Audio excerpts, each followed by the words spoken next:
Hindi na nga daw makatulog ang mga fans and supporters ng Kim Pao sa buong mundo, sa kakaantay ng mga updates o ayuda na ibibigay sa atin ni Paolo Avellino at Kim Chu. Sila nga ang tandem o love team na in demand sa panahon ngayon.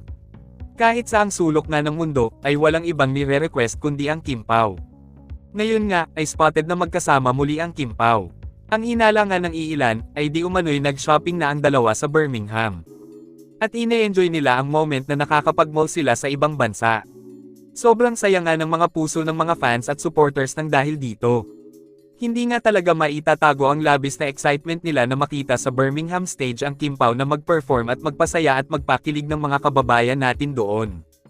Sa mga inilabas nga ng View Philippines na behind-the-scenes photos ng Kim Pao, ay wala nang ang paglagyan pa sa sobrang tuwa ang mga nagmamahal at sumusuporta sa Kim Pao.